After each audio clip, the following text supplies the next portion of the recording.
Halo, welcome to my YouTube channel. Ini adalah video resume dari Smart ASN. Yang pertama yaitu transformasi digital.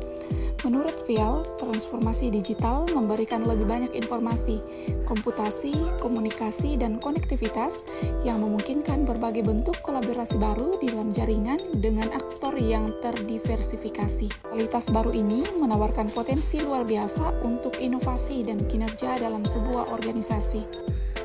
Lalu, bagaimana gambaran transformasi digital yang ada di Indonesia sekarang ini? Indonesia, percepatan transformasi digital didukung sepenuhnya oleh pemerintah. Dalam visi misi Presiden Jokowi tahun 2019 sampai 2024 disebutkan bahwa masa pemerintahan yang kedua berfokus pada pembangunan sumber daya manusia sebagai salah satu visi utama.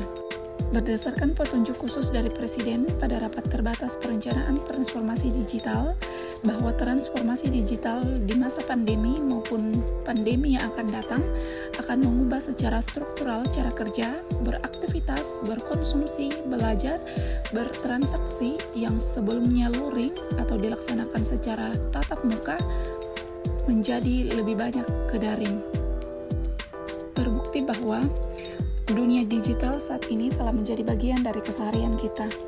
Berbagai fasilitas dan aplikasi yang tersedia pada gawai sering kita gunakan untuk mencari informasi, bahkan solusi dari permasalahan kita sehari-hari. Durasi penggunaan internet harian masyarakat Indonesia hingga tahun 2020 tercatat tinggi, yaitu 7 jam 59 menit dalam setiap harinya. Ini melampaui waktu rata-rata masyarakat dunia yang hanya menghabiskan 6 jam 43 menit setiap harinya.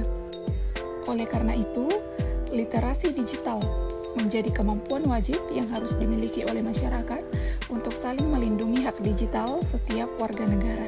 Ini tidak terlepas dari komunikasi yang bersifat serba digital, menjadikan literasi digital sebagai salah satu kebutuhan wajib di era serba teknologi seperti sekarang ini. Pertanyaannya ialah sebenarnya apa yang dimaksud dengan literasi digital?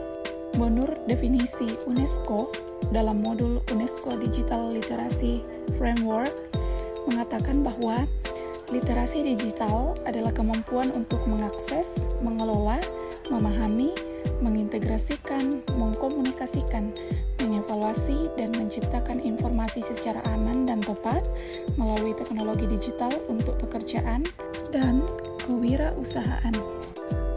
Literasi digital bukan hanya sebuah konsep dan praktik yang sekedar menitik beratkan pada kecakapan untuk menguasai teknologi. Namun lebih daripada itu, literasi digital juga banyak menekankan pada kecakapan pengguna media digital dalam melakukan proses mediasi media digital yang dilakukan secara produktif.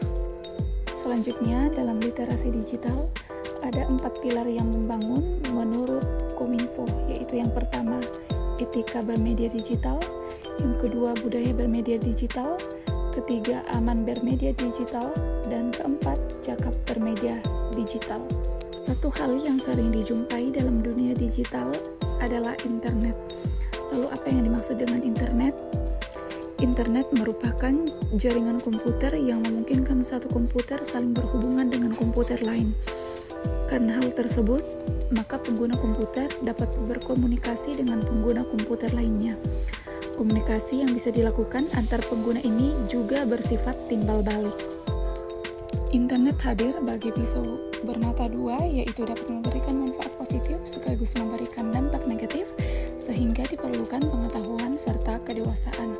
Oleh karena itu, dalam menggunakan internet, ada etika yang harus diperhatikan. Etika berinternet tersebut terkenal dengan istilah netiquette. Netiquette yang dimaksud ialah tata krama dalam menggunakan internet. Hal paling mendasar dari etiket adalah kita harus menyadari bahwa kita berinteraksi dengan manusia nyata di jaringan yang lain, bukan sekedar dengan deretan karakter huruf di layar monitor atau HP, namun dengan karakter manusia sesungguhnya. Untuk menjadi seorang Smart ASN di era digital sekarang ini, maka seorang ASN harus memperhatikan etika berinternet dan etiket dari berinternet.